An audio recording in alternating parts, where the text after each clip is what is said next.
Lama tak muncul di tengah pusaran konflik di mana Kiswinar nyaris menghiasi layar kaca televisi setiap hari, akhirnya Mario Teguh kembali tampil dan angkat bicara. Didampingi tim pengacaranya kemarin, Elsa Syarif dan Vidi Syarif, Mario Teguh menanggapi semua pernyataan Kiswinar dan Ibu Aryani selama ini beserta laporan yang telah dilayangkan Kiswinar ke Polda Metro Jaya minggu lalu. Dalam tanggapannya kemarin, Mario Teguh membantah jika telah menyangkal Kiswinar sebagai anaknya seperti yang tertera dalam akte kelahiran Kiswinar. Namun tentang Kiswinar, lagi-lagi Mario Teguh menyampaikan keraguannya yang sudah dirasakan selama 25 tahun bahwa Kiswinar memang bukan anak biologis dari hasil perkawinannya dengan Ibu Aryani Sunarto. Lantas, inikah yang membuat Mario Teguh sudah mempersiapkan agenda tes DNA yang akan didampingi pihak Polri? Jangan bilang mengakui atau tidak mengakui. Itu saya bantah. Saya katakan dengan tegas sesuai dengan akte kelahiran, Kiswinar adalah anak yang dilahirkan dalam perkawinan Mario Teguh dengan Aryani.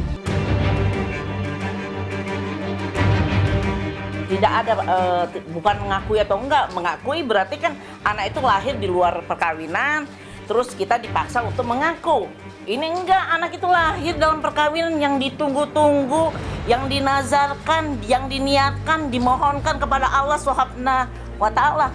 Jadi enggak, bukan diakui, memang dia lahir dalam perkawinan. Saya Mario Teguh tidak pernah tidak mengakui Kiswinar. Yang menjadi permasalahan adalah suatu penyangkalan yang disampaikan bahwa sewaktu 2003 bahwa Pak Mario Teguh ini bukan ayah biologisnya, itu aja. Ambil yang pasti, yaitu saya menginginkan tes DNA, saya meminta Ibu Elsa Syarif untuk mengajukan permohonan ke DBI untuk melakukan tes DNA. Jangan dengar yang lain.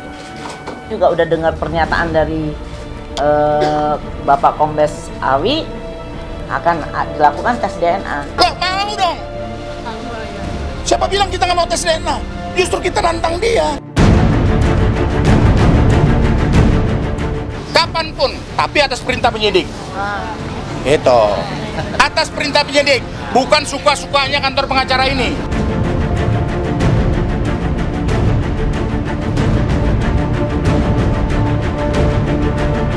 Dalam pernyataannya kemarin yang dibaca karena telah dituliskan dalam beberapa lembar kertas, Mario Teguh pun mengungkapkan salah satu fakta terbaru tentang Ibu Aryani Sunarto, mantan istri yang telah bercerai dengannya sejak tahun 2003. Benarkah pasca cerai, Mario Teguh masih mengirim uang 2 juta rupiah per bulan kepada Kiswinar? Namun hal itu diberhentikan oleh pihak Ibu Aryani sendiri. Benarkah Ibu Aryani Sunarto ternyata sudah menikah lagi dengan pria lain pasca cerai dari Mario Teguh? Lalu apa tanggapan dari pihak Kiswinar terkait fakta terbaru yang diungkapkan Mario Teguh? Kalau saya menerima penyangkalan itu, saya tidak akan pernah bertemu dengan Kiswinar sejak tahun 2003. Kan penyangkalannya tahun 2003. Tapi kan saya ngeyel, saya ayah kok yang merawatnya, yang melek malam. Saya sebagai bankir muda waktu itu saya bekerja keras, membangun karir, pulang capek, tapi harus bangun setiap kali dia menangis malam. Maka saya tetap menjalin hubungan, dan ini mohon maaf, saya waktu itu kan baru membangun karir, jadi saya baru bisa mengirim hanya, saya tahu jumlah yang saya sebutkan mungkin agak besar bagi sebagian keluarga, tapi bagi Ibu Aryani dan Aryo waktu itu kecil, yaitu saya masih tinggal di kontrakan, di garasi, di kontrakan yang sederhana, tapi saya mengirimkan setiap bulan 2 juta rupiah. Sampai suatu ketika saya diberitahu tidak usah mengirim lagi dengan kalimat-kalimat yang melukai hati tentang jumlahnya, dan satu lagi diulangi lagi bahwa itu bukan kamu, dan satu lagi beliau saat itu sudah menikah lagi. Beliau sudah istri orang lain. Bagaimana saya masih tetap ngeriwui, kata orang Jawa, mengganggu. Semua pers conference saya sudah baca, bohong. Ingat itu ya, bohong. Pengacara sama kliennya sama aja. Saya bertanggung jawab, saya katakan ini semua bohong. Hanya pemutarbalikan fakta supaya kelihatan bagus. Pelintat-pelintut indikasinya. Enggak. Tahu-tahu sudah menikah. Udah cerai kan bebas dong menikah lagi. Memori saya terbatas, jadi saya tidak simpan hal-hal yang tidak ada hubungannya dengan keluarga saya. Tidak tahu. Nggak tahu menikah sama siapa. Tidak tahu. Nipu aja semua. Nggak benar, nipu semua.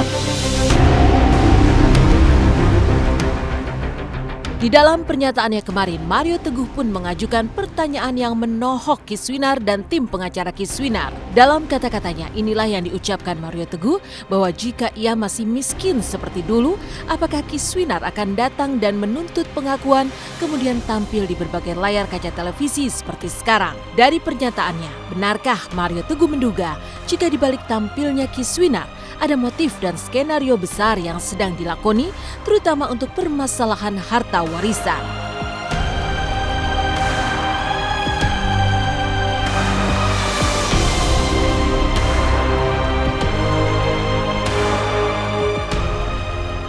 Apakah kalau saya masih miskin seperti dulu, Kiswinar akan datang dan menuntut pengakuan seperti saat ini? Atau kalau saya tidak dikenal luas, apakah akan ada gunanya dia langsung tampil di televisi? Sekarang begini, dia bilang di press conference, kalau seandainya saya miskin, apakah Kiswinar mau mengakui saya sebagai ayah? Iya, betul kan? Nah, saya jawab, Kiswinar tampil di TV, apakah dia pernah bilang bahwa dia anaknya Mario Teguh? Jadi tolong ya, Mario Teguh jangan sombong dengan kekayaanmu. Saya juga dengar bahwa rupanya ada ini mau dipakai untuk ngeklaim warisan dari Pak Mario. Jadi ada yang menunggangi karena ada klaim bagian kalau dia terbukti ini ada warisan senilai 40 miliar. Kemudian yang penunggangnya ini dapat bagian. Ini lebih lucu lagi. Saya kira paling bijak kalau Anda tanya langsung. Ke Kiswinarnya. Kenapa begitu? Kita juga bingung. Saya tidak mau masuk ke ranah menjilat atau tidak menjilat. Tapi saya lihat penyampaian itu adalah penyampaian yang palsu. Dari kasus Mario Teguh yang memanas, kabar yang menyejukkan hati di bawah Dadang, Diding, dan Dudung dari geng Brondong Tua di sinetron Anak Jalanan. Turun langsung ke Garut untuk membantu korban banjir, seperti apa ungkapan kepedulian Brondong Tua pada para korban banjir yang sudah hampir sebulan namun masih tinggal di pengungsian. Apa yang membuat para pemeran sinetron Anak Jalanan itu menangis ketika berada di tengah-tengah para korban? Simak sesaat lagi liputannya dari Garut, hanya di Intens.